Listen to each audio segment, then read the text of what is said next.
Welcome to those of you who are just joining. I can see the participant numbers clicking up, so we're just going to wait a few minutes for everybody else to join, and then we will make a start, hopefully on time.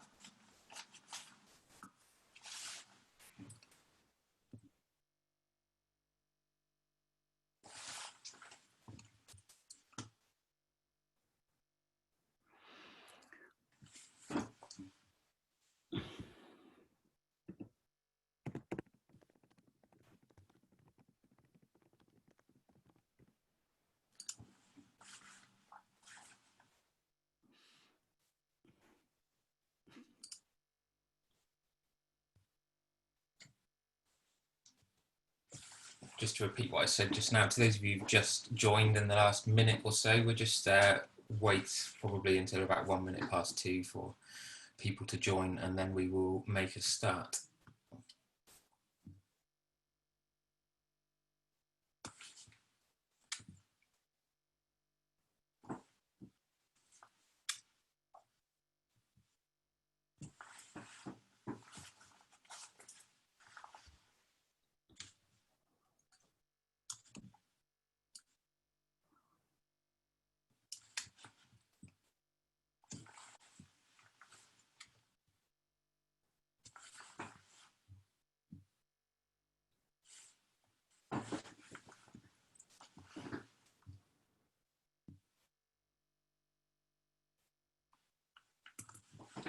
Okay, there's still a few people joining, so we'll just wait a few more moments before we kick off.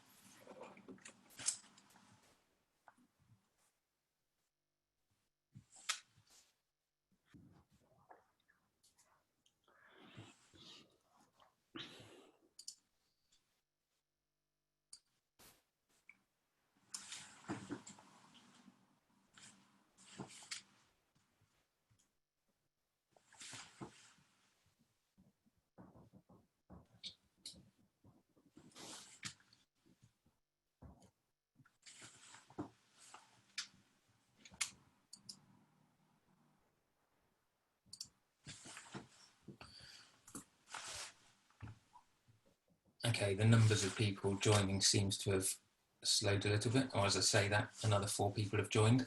We're 2 minutes past 2 now, so we will make a start. We'll hopefully try and run to time this afternoon. So welcome to this second in series of IED webinars in terms of responding to this current economic crisis as a result of the pandemic that is affecting the whole world.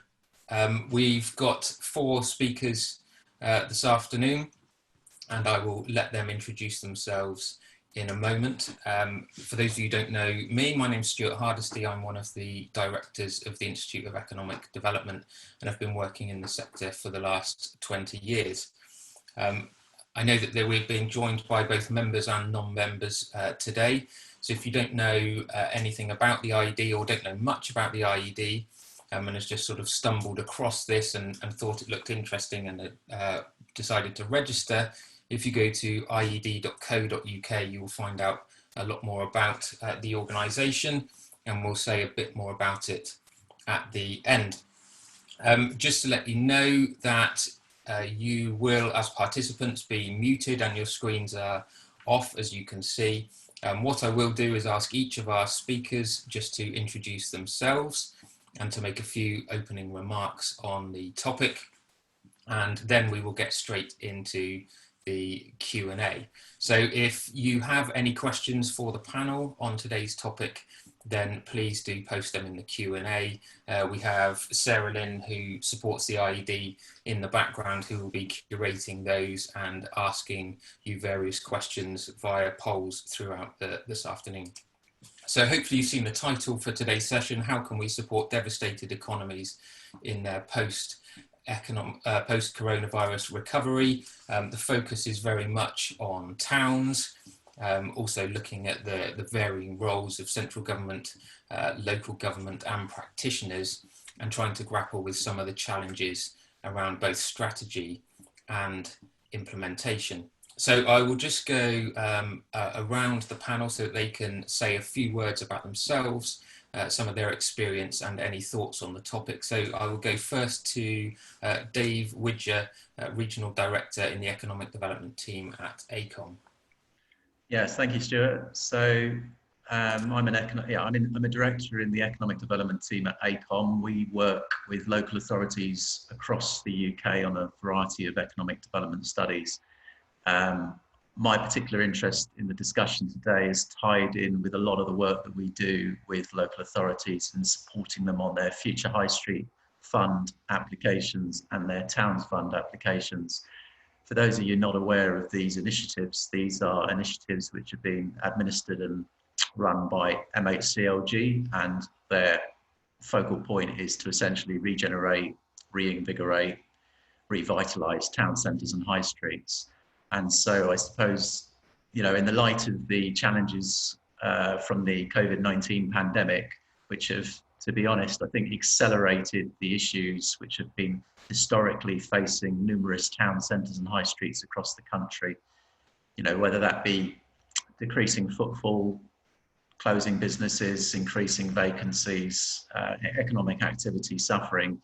These have all been heightened by COVID-19 pandemic, and we've obviously got the reopening of non-essential shops and retail on the 15th of June, and I think we'll probably see a hike in consumer activity, and people will probably rush back to the shops, but that's going to be short-lived. It'll be a few days, and then we're likely to go back to the situation pre-COVID with issues facing the town centres and high streets. So really the discussion today, I'm thinking, is going to be really useful to understand people's views and have a discussion around what can be done from an economic recovery point of view, which is taking account of the COVID-19 pandemic, but also more the underlying issues which have been affecting our town centres and high streets across the country. There's a lot of challenges faced, and obviously the government is initiating a few things, including their recovery strategy, which they will be introducing shortly. There's the various initiatives that I've mentioned. There's obviously the support packages. There's recently been a recovery fund initiated by CLG as well. But there needs to be things done at a local level, obviously. There needs to be local leadership and building on the successful proactive responses by local authorities to the pandemic.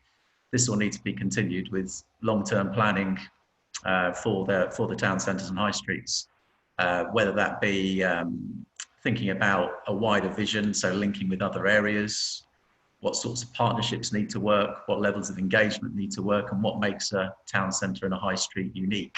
What's the offering that can bring people to a place, but also live there, work there, and not just shop. So that's really the sorts of things that I think will be useful to talk about today. Thanks. Thanks, Dave. Will, would you like to introduce it? Yeah, sure. I'm Will Cookson. I'm the Director for Economic Development at EMSI. For those that don't know us, EMSI's mission is to help people and organisations make better decisions about the world of work.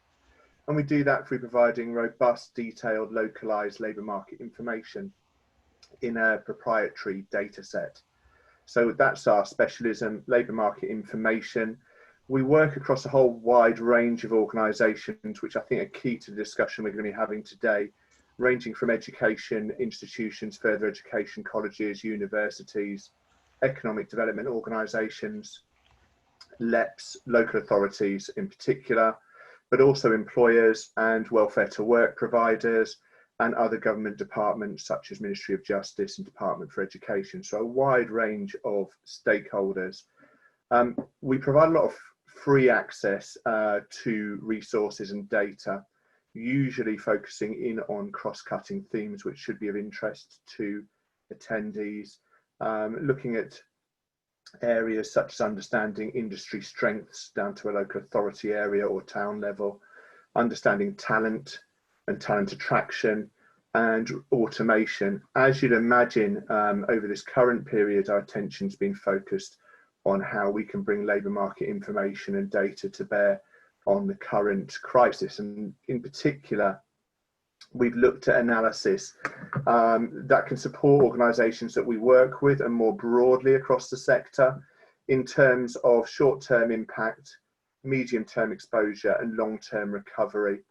And that, I think, is key to understanding if we're talking about towns or if we're talking about more broadly the impact of the crisis on the local economy.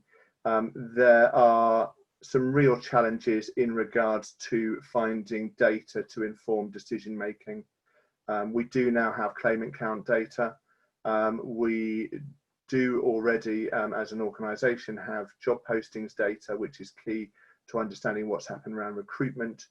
But looking ahead, there are some real challenges in regards to developing analysis to be able to understand where impact is going to be felt and then how to address that through interventions that can be put in place around skills, around employment and around recovery. Just final thing I think to pose is one of the things that we are finding when we look at labour market information is that we can think of towns as being a monolithic beast or whatever. I think the key thing that we're finding is that in terms of the initial impact of COVID-19, it's been felt very differently. Just to pick out a couple of examples, if you think of a commuter town, generally it will have a large proportion of people that are in professional roles, and they will to some extent be cushioned and able to carry on working and probably actually spending less if you take out their commuter costs. So actually probably as a town well placed to recover at a rate. There's challenges there. But then if you think on the other hand of a seaside town, for example, obviously losing that seasonal boost to the economy, which is going to be significant, and we can already see that in recruitment activity. So I think it'd be really interesting to see what attendees pose in terms of questions and how they feel their areas are being impacted at present and how they're thinking about recovery. Thank you. Thank you, Will. Alan, as someone a bit closer to the coalface, do you want to introduce yourself and share some of your experiences? Yeah, good afternoon, everybody. Thank you, Stuart. My name's Alan Denby. I'm Director of Economic Strategy at TDA. We're a company which is wholly owned and controlled by Torbay Council, and we deliver all of the council's asset management, project management and economic development work, as well as its work and its relationship with the Heart of the Southwest Local Enterprise Partnership. And we also provide some services to other local authorities and other parts of the public sector across different parts of the Southwest. But in terms of COVID, the sorts of issues which Will alluded to, and then the sharp end, absolutely we feel we're there. And Torbay, the English Riviera as a holiday resort, is already one of the poorer performing economies of the Southwest, indeed of the whole of the country. And some of the assessments which we've carried out for what COVID might mean are little short of terrifying. If you look at the absolute numbers, the worst case scenario projections which we have range from 12,000 to 18,000 full-time job losses. They are worst case, but that worst case, because of the nature of our economy, feels a little bit more likely now than it did at the end of March. If you listen to our visitor economy, and we work not just with our colleagues in the immediate local area, but also across the whole of the Southwest Peninsula on this, what they're talking about in visitor economy is about a sort of 3 winters syndrome. If we don't have a summer season, we lose the business and the income from last winter, this summer, and then the next winter. We could see 30% of our business stock go. And if there is no summer season whatsoever, that 30% goes to 70%, which makes what I was talking about at the start of 2020, when I gave a presentation to local business groups, as 2020 being a year of opportunity for Torbay, made me feel a little bit perverse. But we are at a place which is able to bid for the Towns Fund for Torquay. And we've already committed that we're going to look to achieve the highest possible funding, the 25 million from that. We're also able to bid for the Future High Street Fund, and our bid will be going through in the next 3 or 4 weeks once it's signed off by Cabinet. And we see the opportunity around that still as being absolutely transformational. We have to make sure that the experience of our town centres especially is better, that there is a different type of set of uses. One of our concerns with where we are at the moment is about the pace. Our community has a real expectation of pace. We think our visitors and our business community has a real expectation around pace. But when the council is facing potentially a £20 million unfunded commitment in year because of COVID, how does it reconcile its desire to achieve place shaping with the need for pace? So some of the thinking which is in our mind at the moment where we're talking about the economic repositioning of the place is how might we attract more private capital? We'd like to, I think, to understand whether MHCLG is aware and whether or not there's been any consideration of looking at approaches like the opportunity zones in the US. We've been lobbying for lower public works loan board borrowing rates, specifically for regeneration projects. That was there a couple of years ago, maybe 4 years ago, as a route which you could take through LEPs, but I think it was 0.2% of a discount. We would feel that it needs to be a bigger discount over a longer period of time. Certainly, there seems to be more of a join-up required still I think at the central government level. Not clear where the issues around skills are being picked up. When we have a conversation with BEIS and MHCLG and the Cities and Local Growth Unit, skills, which is absolutely going to be a central part of our recovery process and our transformation, and particularly adult skills progression, it's not something which those two departments are wanting to be able to hear. So there's something there that needs to get looked at. There's probably confirmation of the role of LEPs in the future. There's still so much speculation as to exactly where that's going to be. UK Shared Prosperity Fund, how that plays through, when that happens. But then at a local level, how might we collaborate? How might we work in a different way across private and public sector? We have good relationships at a local level with pretty much all of our institutions. But given the level of complexity of the world we're in now and the volatility that we're going to continue to experience, and at some point probably somebody will mention Brexit, so that's going to have to be something which we factor in later in the year as well. How do we more better organise our ability as partners to work in a better way and in a different way? And probably something also for the IED, I think, to reflect on, Stuart, about how we equip ourselves as professionals to make sure that we are best able to serve the communities and partners which we work with. I think the IED has done some great work over the last 12 months or 18 months in terms of improving the CPD offer, but probably still something there about how we can work, whether it's with organisations like RICS or the RTPI, to deepen our skills. So there's going to be a lot around physical regeneration for us. There needs to be something around skills. Probably the only thing which I've not mentioned so far, which is worthwhile from a Torbay perspective, is that we've been looking at the community wealth building approach, which has been pushed by the Centre for Local Economic Studies and others. And we are just nearing the first stage of securing a full partner buy-in to that. So that's also going to be part of how we look to move the Bay forward and make sure that our economy is one which we can be more proud of and not use that sick man of the Southwest label. Thanks, Alan. And then finally, but not least by any means, Sarah, would you like to introduce yourself and share a few thoughts from your perspective? Yes. Hello, good afternoon, everybody, and thank you for inviting me to join the panel today. My name's Sarah Bassett. I am a place marketing consultant, also rather lovingly, a Great British High Street judge. Thoroughly enjoyed doing that last year, and I'm a member of the Institute of Place Management.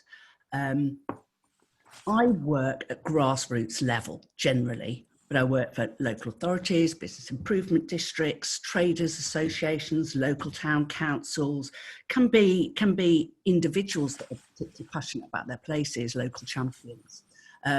So I think kind of where I specialise is in perception of place. It's all about driving footfall, but places so often aren't really thought about as entities in their own right or businesses in their own right. They're not productised, they're not really taken to market effectively.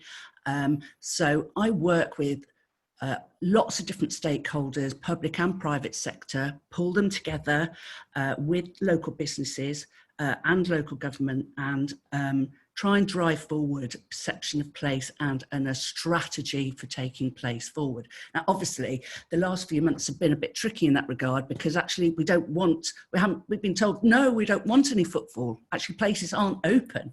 So it's all been a bit back to front for me. So I've really drilled down spent quite a lot of time drilling down into what businesses are doing. And when I say businesses, I'm talking about more the independent high street sector.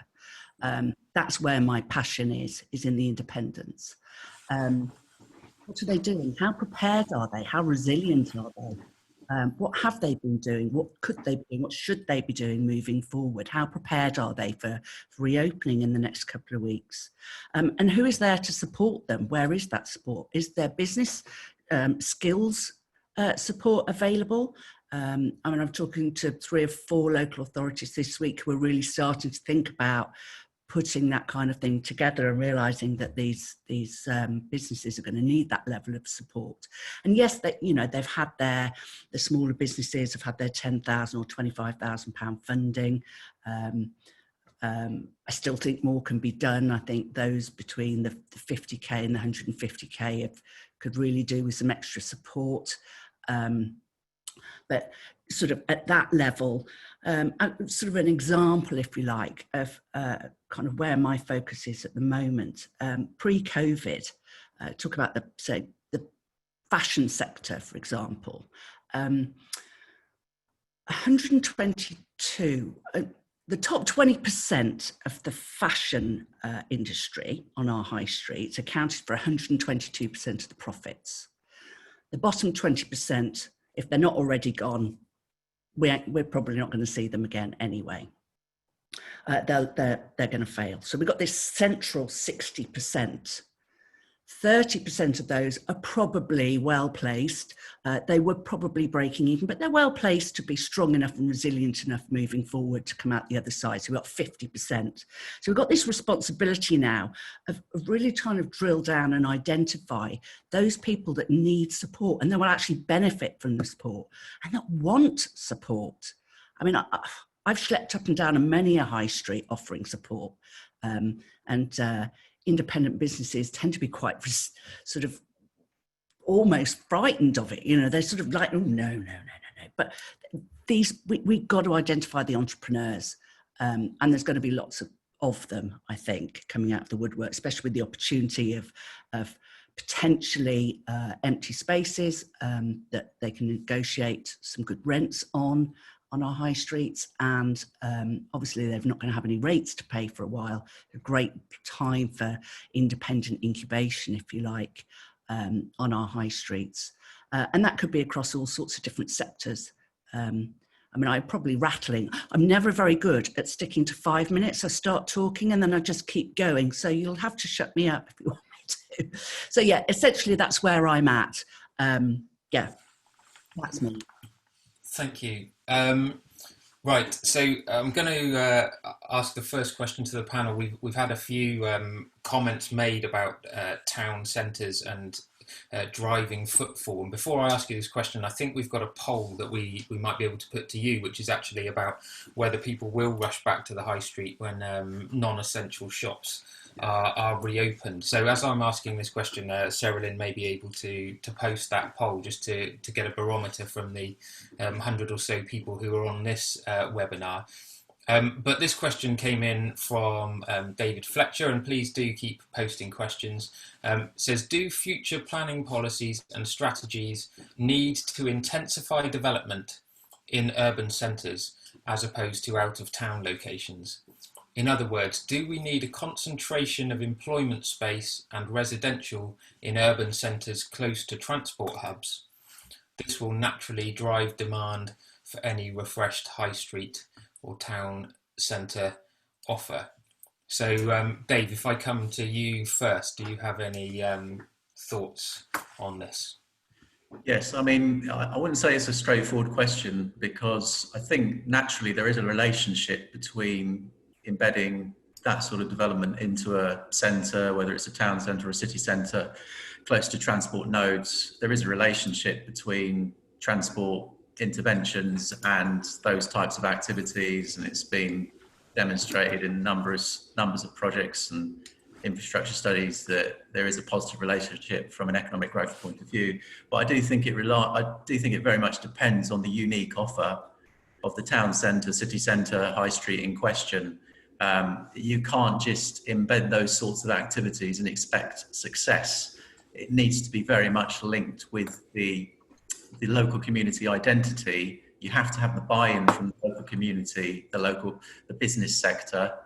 They're all going to be key partners in making this work, in making whatever the offer is. And it very much comes down to what are the opportunities and strengths of the town centre, what can be built on, and what are the challenges to which are potentially holding back its potential. What are the assets in the centre that can be built on, that can potentially anchor regeneration?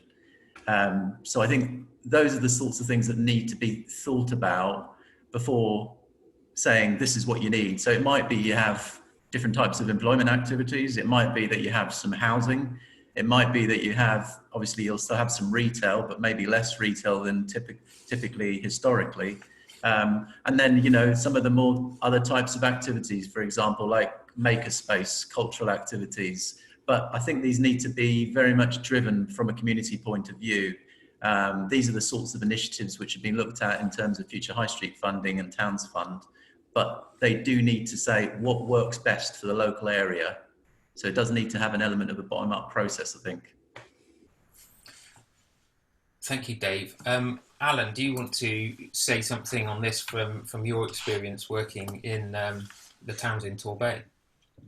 I think echo really what Dave set out. It's about understanding the assets that you've got, the opportunities, and also that I think probably something of that relationship between different places. So, for instance, if we look at the way in which our approach has been developed for Torquay and for Paignton and what's led to the two funding opportunities we've got, we went through in 2016 to 2017, early 2018, the process of master planning, so lots of engagement with the community.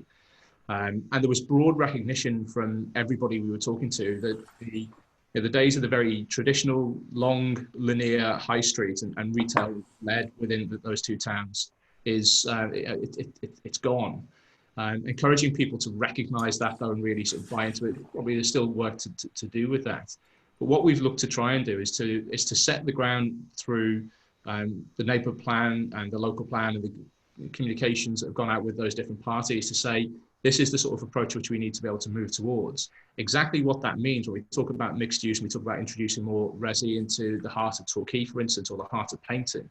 If you looked at the people who might be living in the town centres now, are they going to be the people who are going to be spending money in shops and food and drink restaurants, etc.? Probably not at the moment, because we've got a lot of challenges around different types of HMOs that have crept in and those sorts of things. So there's something there that needs to be worked through in the planning system, and also something which probably we need elected members and other community leaders to really grapple with the scale of this as a challenge. I think sometimes the risk for us all is that we see a project which is quite nice, neatly defined. We can do something on a site, whether it's a public realm basis or something that might be a little bit more active, and we think that the job is done. But we're talking about probably 30, 40 years of pretty structural decline in lots of these places. And we need to take a bigger, not necessarily more ambitious, but a bigger vision, a bit bigger approach and a longer term approach, which doesn't always sit comfortably with, obviously, with the political cycle. So those are, I think, some of the practical challenges for it. But in terms of the substance of the question, mixed use, in our view, has to be absolutely the heart of what we're looking to be able to bring forward. Sarah, would you like to say anything on this? I agree. I mean, every place is individual, every place is unique, always has, they're all going to have different wants, needs, and we've got to seize this opportunity to bring communities together. And actually, in quite a lot of places, our communities have changed quite a bit over the last 3 months. We've got quite a different customer base on our high streets. You know, we've got this kind of hyper-local sort of core, but then we've also got people coming in that used to commute to work, that actually never used our high streets or our town centres. We've also got people that are now, that used to commute in, that now don't, that are shopping locally. So we're seeing different people on our high streets, and they're going, and who are they? Where are they communicating? How do we communicate with them? And how do we embrace this kind of new community feel? I know from just using a small example of where I live in a market town in Warwickshire called Ulster, lovely little place. And I chaired the Chamber of Trade for donkey's years. I thought I knew pretty much all the movers and shakers, the doers, the activists, community activists. This whole new group of people have suddenly emerged. They haven't been working, they've been furloughed, or they're now working from home. We've got this amazing skills base and this passion. And we've got this kind of new group of people who are coming together who are really interested in talking about a recovery plan. Businesses, I think, are also we've got to bring in private sector, investment. We've got to give them, they've got to start taking some ownership of place and working together. We've got to look at all sectors, whether we're looking at, and we've got to have the same message, the same central idea for our place, whether we're looking for tourism, whether we're looking for inward investment, whether we're looking at communities, infrastructure, all that kind of thing. All got to be, it's got to be a centralised thing, because place as a whole, it's not just about the retail sector or the hospitality or the tourism sector. There's so many different dynamics. So I do see that there will be increased workspace in less sort of in the district centres and the smaller centres, and perhaps a shift of sort of into sort of little micro hubs, because I think people will still want to work in a workspace. I've worked from home forever. I don't mind. I'm quite happy with it, but don't really like people either. I'm joking. But I think that is certainly going to be something we see trend. But then, and we need them really to work in there, because they're the people who are going to spend the money in the restaurants and the cafes, and it's all part of that kind of whole mix. But I think we are going to have to really think about retail and high street business mix moving forward. It's going to be a very, very different beast. Thanks, Sarah. Will, you wanted to say a few words on this? Yeah, just a few words, and just to echo what some of my fellow panelists have been saying, really. I think I'm no expert in planning. My specialism is labour market information, but I do think that there is a connection between the two.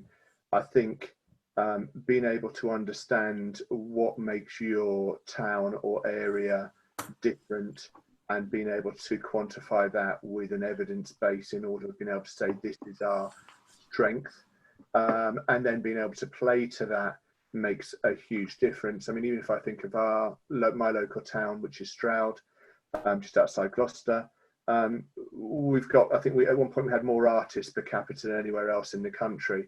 Obviously that's going to have an impact in regards to the cultural activity and the offer of what the town can bring. If I think about where my wife was brought up in Billericay in Essex, completely different. It is that commuter town that I was talking about earlier on. It does have a strength in terms of skill set, and to be honest, they're going to be well placed to recover, but they're going to need those retail, those hospitality places in the high street, because there's still a lot of time at the weekend spent on the high street. I think the thing I'd come back to is that mix, and getting the balance right has to be based on understanding and gaining insight in regards to what makes your particular area and what defines it. Thanks.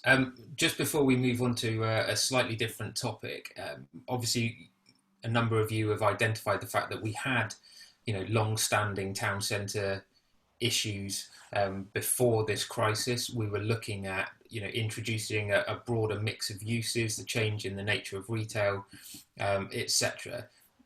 As a result of this, maybe a shorter answer this time from each of you, but are there specific things that should be being done differently, as part of towns fund investment plans or other strategies that may be being written? Are there particular actions that you think might be more important now that maybe weren't quite on the horizon before, or is it still fundamentally the same kind of activity that needs to happen?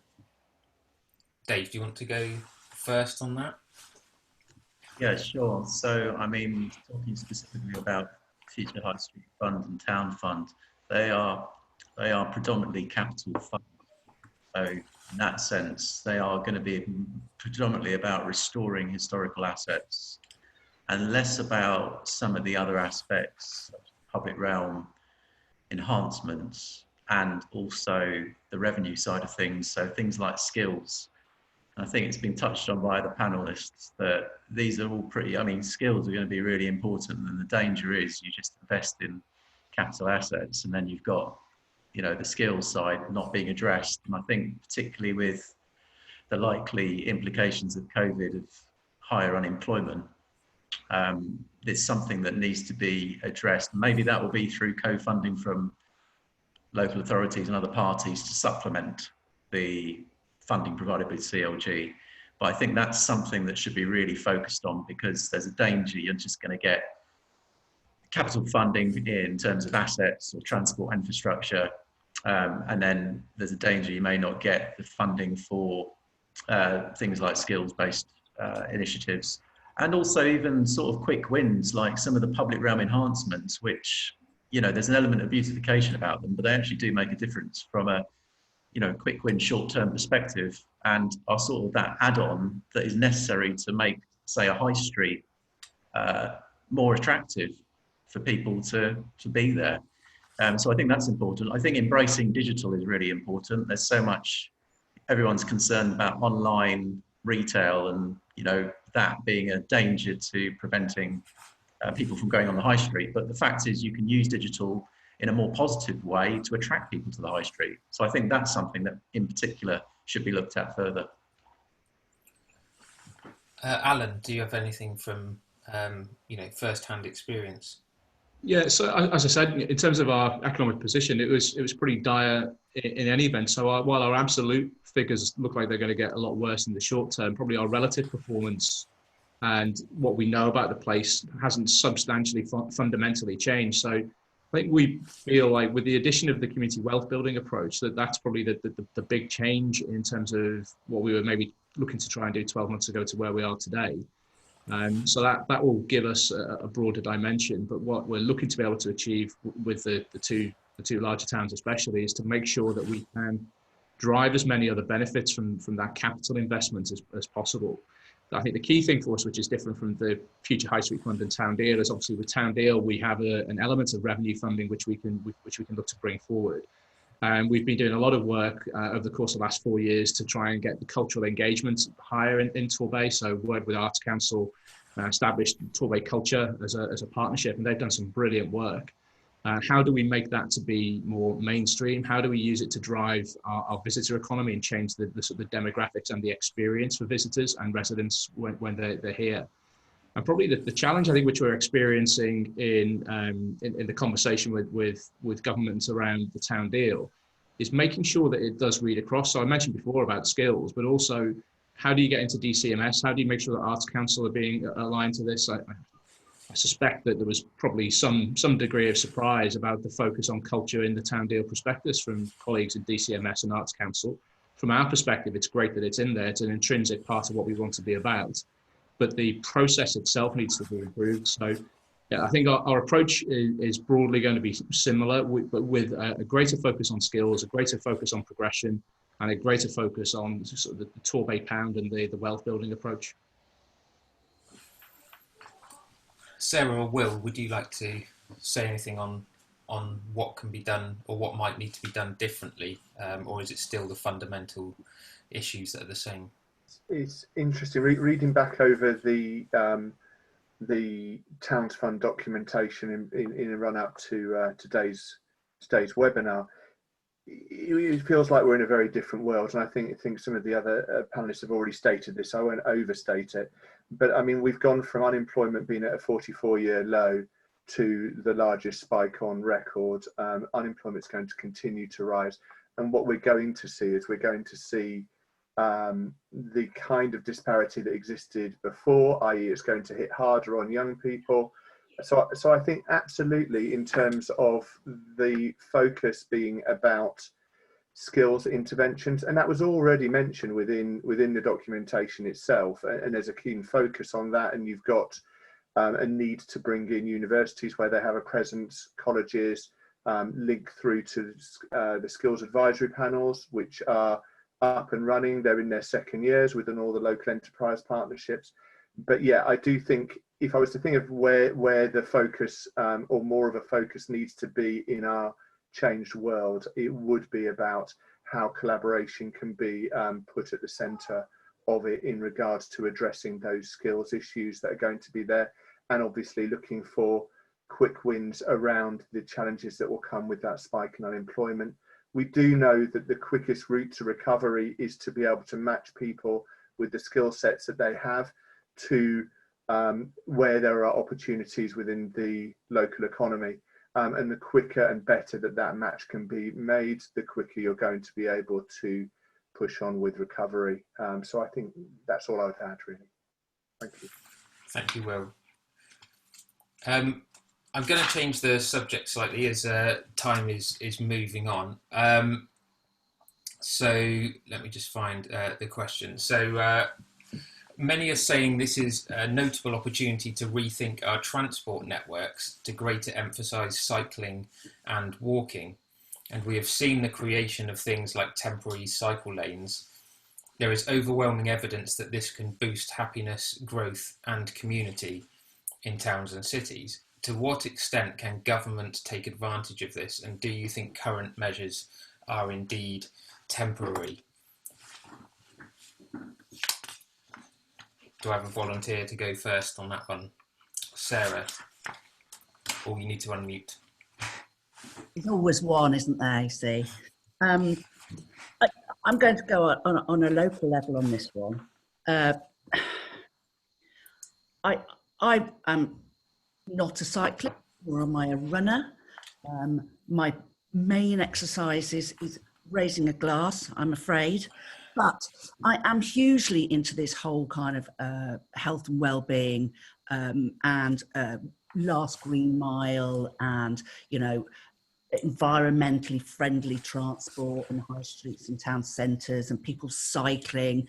There's previous data to show that actually, you know, people that cycle or walk into town centres spend more money. I don't know what the exact data is. So, you know, great for growth, great for well-being. I'm kind of, I don't know about anybody else, liking slightly less frantic pace of life that we find ourselves in, and I hope we're not all too quick to rush back into being frenzied. We have a problem locally where the funding for these temporary measures is going to local authorities centrally and is supposed to be then spread out around their district, the main towns and smaller town centres. There appears to be a situation, and you know, it's hearsay, I know, but I think there's several other town centre champions like me that are in the same situation, just not seeing that money or that support filter down from local authority level. So yes, I'm up for it. I really hope that it isn't temporary. I really hope, you know, for Ulster, again, using that as an example, I've been, you know, really pushing for a one-way system for the town centre for a long time. Actually, this is our perfect opportunity to trial it and do some impact assessment in real terms of different ways of managing sort of town centre infrastructure and transport. So, yeah, I would like to see some opportunity moving forward and make some of these things permanent. But then, you know, pedestrianisation is a tricky one, isn't it? People have some Bromsgrove, for example, in Worcestershire, unpedestrianising their high street because it sort of killed it. So it's again, it's a place by place thing, isn't it? I hope that answered it ish. Anybody else on whether some of these temporary measures that are being thought about, I think, yeah, in relation to cycle travel, but also pedestrianisation and widening pavements and things like that for pedestrianisation, are they here to stay? Alan, you I look can like you were say going something to... briefly. Oh, go on then, Dave. So, I mean, I think yes. In terms of the future high street funds, for example, the MHCLG are actually appraising, are asking for a wide range of appraisals, including measuring things like this. So they are being taken seriously from an appraisal point of view. So I think that's a positive. It's not just your standard land value uplift. They're also considering public space, open space, and then methods and modes of transport like cycling and walking, for example. So that's positive, and I think they are to stay because things are going to change. I mean, the ways of working are going to change. It's pretty simple. I work in a large-scale business in the city centre of London. There's no way we're going to have the same numbers of people within the buildings, and that's going to be similar to lots of businesses in the capital. There's going to be different. I think there's going to be different hubs where people are probably going to work. So there's going to be a need to get to these places, and so you're going to need the infrastructure to get to these places. So I think, yeah, I think it is here to stay because there will be a need for people to have access to get to different places and not necessarily just make the commute on public transport to and from work. I mean, Transport for London is operating at 15% capacity, which isn't sustainable, and but they're not going to be able to operate as they previously did. No. Alan, what's the situation in Torbay? Have you had to bring in temporary measures, or are they being done? There are some which are being planned. I think my response was really going to link in with what Sarah said about it being on a place-by-place basis, and also links back to that planning question. You know, we've got one of the most successful economies in the country, 15, 20 miles up the road in Exeter. It's one of the fastest growing cities. It's very high value, knowledge intensive jobs. Its projected growth continues to be really strong. And anyone who's listening in who's ever heard Kareem Hassan, the Chief Executive, will have heard him say about his big problem in attracting more investment into the city is about the skills and the labour force. So there's a question for us to answer locally about how do we benefit from that growth and how do we link up to it. So how those sort of cycle schemes or walking to work schemes link into what other types of public transport and access is there. That's the really fundamental point. I think inevitably there will be some permanent to the change. The whole of the last 12 months, 18 months in terms of the, sort of the environmental agenda anyway sort of suggests that it's going to go in that way.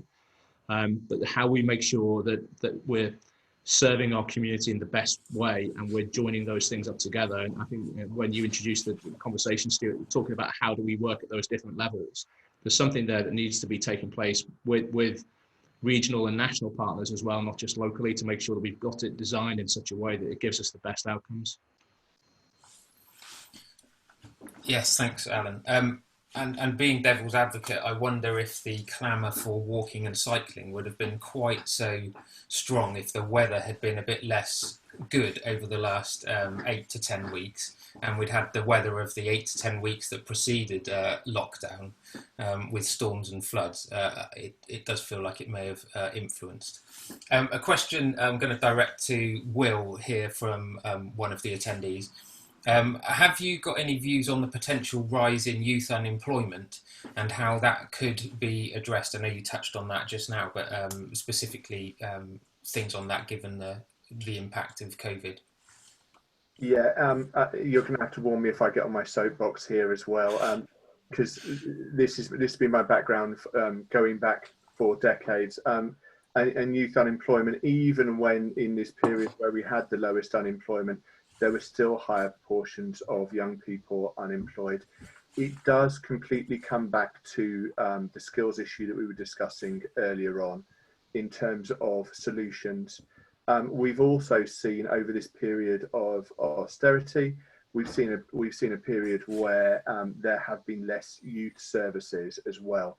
So it comes back to that disparity that I talked about. If it was existing before, then it's going to be exaggerated in this new world.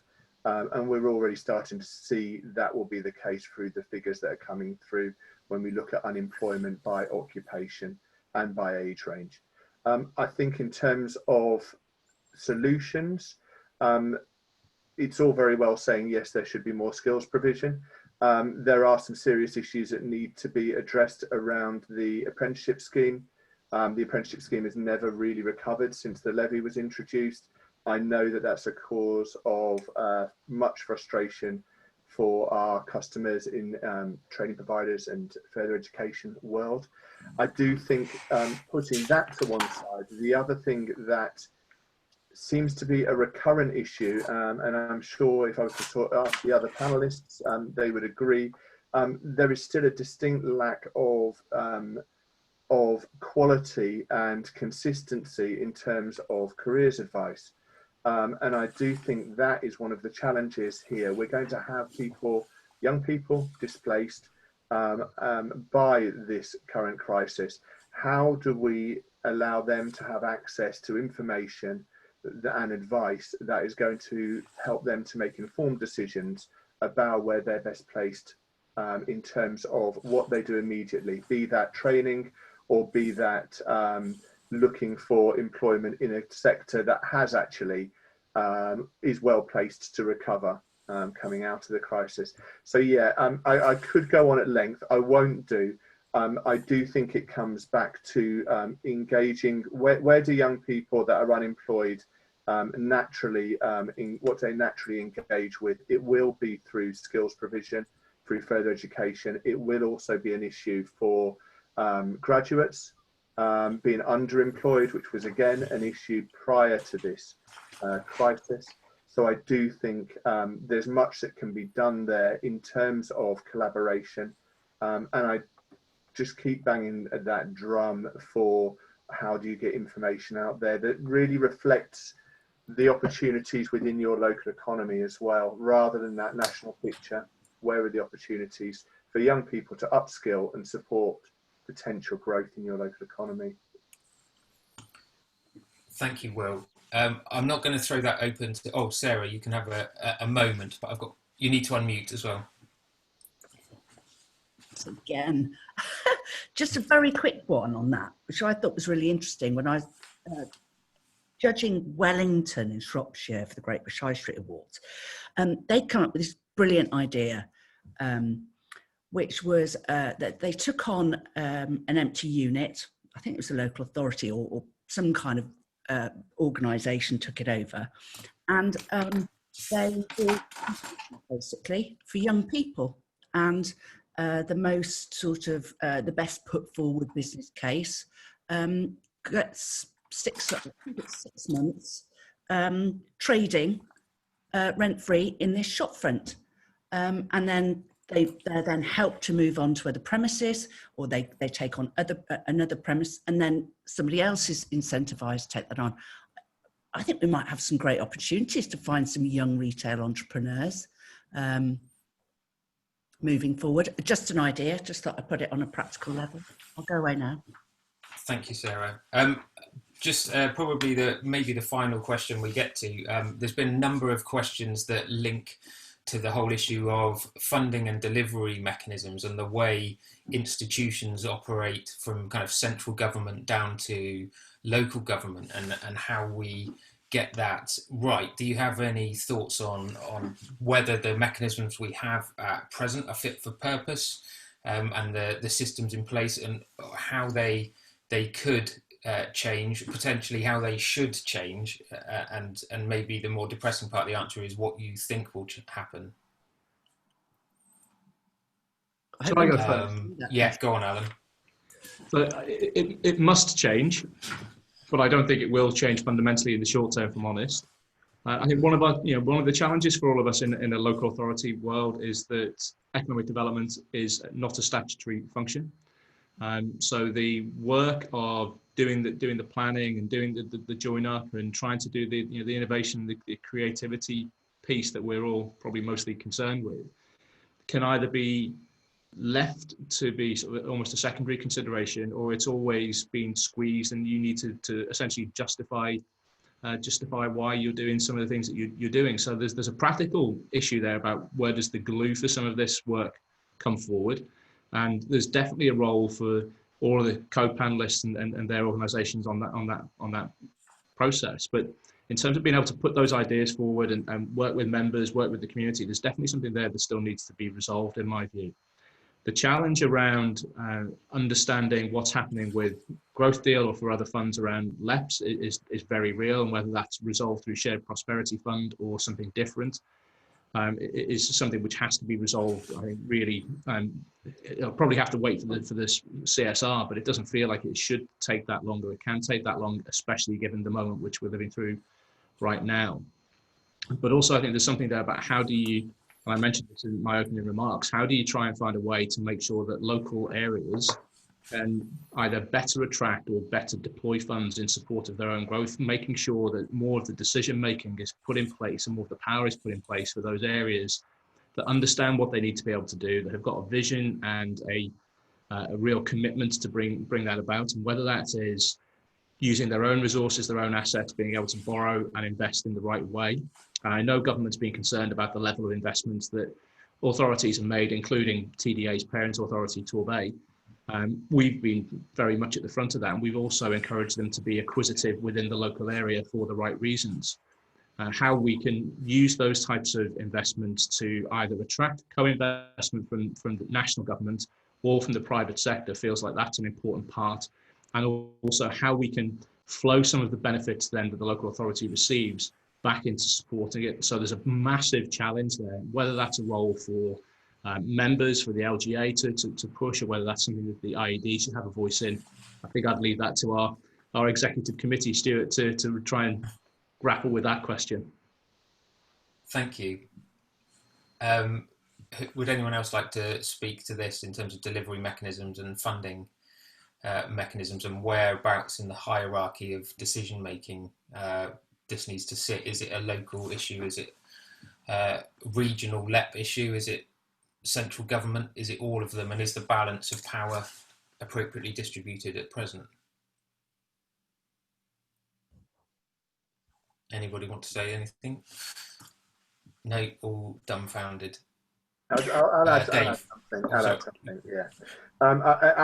We work with over half of the LEPs, and obviously, I think one of the challenges, as I see it from the outside looking in, is there have been some very big asks of LEPs in regards to from central government. Look at the local industrial strategies, huge asks. The challenge there, and I think every LEP would probably agree with me, and there are distinctions obviously between mayoral combined authorities and your much smaller LEPs, but I think they would all agree is that the asks don't necessarily reflect the capacity and the funding that has materialised to support the building of that capacity. And I think that's probably the same issue with the local authorities. Going back to Alan's point, particularly around the economic development world, when I connect in with economic development functions within local authorities, yes, many times they are wearing 2 or 3 hats.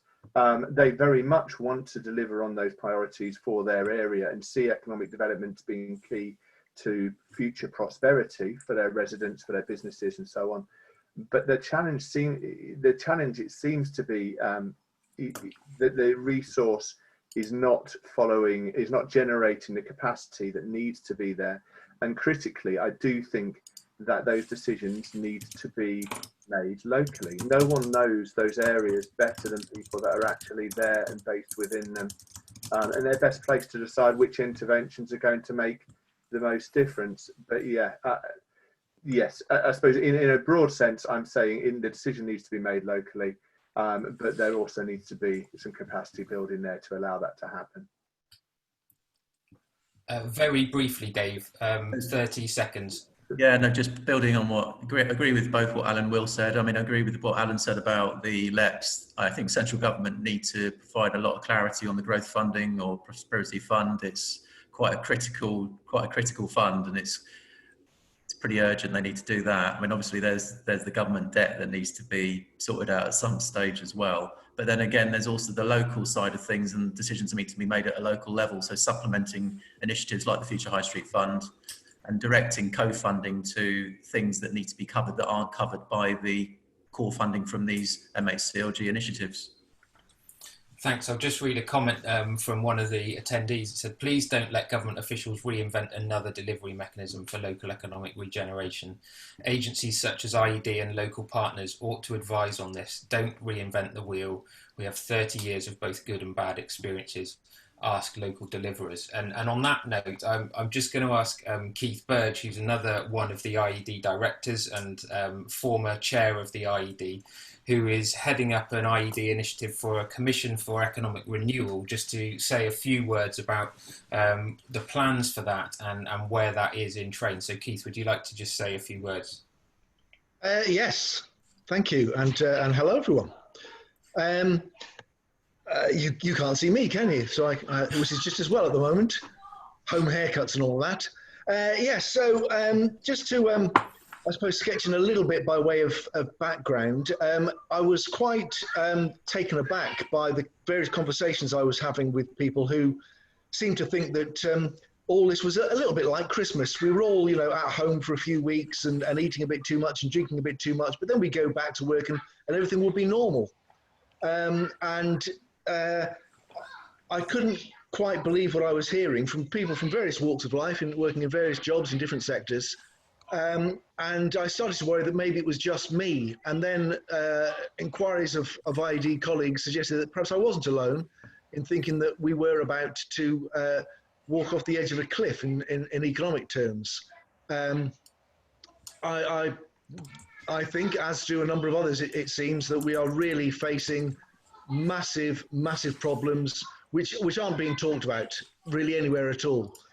And in the same way that the government was, dare I say it, unprepared for the public health aspects of this crisis, they seem equally unprepared for the economic consequences of the crisis. And so I thought, wouldn't it be good to get together a group of people who've probably never been together before to talk through these issues and see what might be done. But to try to do that in a really positive way, as terrible as things could be, rather than focus on that, more a case of, what kind of economy might we wish to create going forward? My thought being that if the government is going to spend huge amounts of money, and it will have to spend huge amounts of money on economic renewal, then perhaps it ought to give some thought to what kind of economy it might wish to create. Does it wish to recreate the economy pre-COVID, or does it want to create an economy which is prospectively, potentially, better than that, better in terms of its inclusivity, better in terms of its productivity, better in terms of its sustainability, and so on? Because although for many people the economy was kind of working okay pre-COVID, I think now that the tide is about to turn, it's really going to reveal a lot of fundamental flaws with the way in which the economy was operating. And so, as I put it, Humpty Dumpty's fallen off the wall, and you can either try and put him back together again or make an omelette. I'm opting to make an omelette. So we've pulled together a group of people. And we'll be sort of publicising this shortly, but sort of a dozen or so noted academics who obviously do their bits of collaboration, but often are working on an individual basis. And I think includes some of the best thinkers that there are around the UK, as well as practitioners and obviously members of the IED board. And the notion is that we will focus on specific areas. We obviously had a discussion between us about this, but and it covers indeed, rather pleasingly, a number of the areas that have featured in this webinar. So in no particular order, but looking at the economic development infrastructure, is it fit for purpose? What needs to be in place in terms of structures and funding, and how all of this might work to give all of us the tools we would need to rebuild an economy? Employment and skills. because not just of the massive increase in unemployment we're about to see, but as was mentioned on the webinar, underemployment as well. And I'm particularly conscious, I've been doing a lot of work over the past year or so on things like the Building Better Opportunities programme and its equivalents in other parts of the UK, dealing with people with multiple and complex barriers to employment. Well, just how far down the chain are they now going to be when it's people who are very employment ready, with lots of skills, who are going to find themselves out of work? And of course, young people, as has been mentioned, leaving school, leaving university with career prospects just not there. So employment and skills will doubtless be a big part of it. Enterprise and investment, what kind of businesses do we want to encourage? How should we encourage them? And so on. And finally, maximising local impacts, which will cover things like the role of anchor institutions, the development of more secure local supply chains, and quite possibly community wealth building as well. So those are the areas that we are going to look at, and look at in a collaborative way, rather than just asking noted academics to go away and write a paper on X, Y, or Z. We want to try to maximise the value, extract as much value from this process as we can. The broad intention is that we would sort of drip feed findings and recommendations every few weeks, with a view to pulling them together in September in the form of a report. I think the notion would be that we're not just talking about a report, we're trying to get messages out there through a variety of mechanisms, whether it's blogs or webinars or podcasts or various bits of social media in order to get messages out. But people do like a report, so doubtless there will be one in September. But that's not to suggest that things will come to a dead stop there. Doubtless particular work would carry on. And we've had a really great response and some really great buy-in from all of the people we've got round the table. We're just trying to add to that list at the moment, but we certainly will be publishing the full list of everybody who's involved and the full terms of reference and the full plan of action very, very soon. Thank you, Keith. I'm aware that we are a few minutes running over, so I would just like to thank all our panellists for taking part today. Just to pick up on one of the points Alan made earlier about deepening the skills of economic development practitioners, we will be getting in touch with the latest CPD information that is available. There's a series of things coming up over the next month, and we'll definitely pick up that action at board level about kind of dialogue with RICS and RTPI and such like, and that is something that is the board is very conscious of. Also, we'd just like to mention that we are launching a major piece of research on social value that's been led by Bev, the chair of the IED, in partnership with a number of our organisational members. So if you would like to know more about that, about the CPD, we have a COVID support hub on the website, and you can either join or register for the newsletter if you don't get it. If you go to ied.co.uk, you can find out plenty more about all of that. So thank you everybody for joining. Hope it's been informative, and we look forward to seeing you at another webinar in the not too distant future. So thank you very much.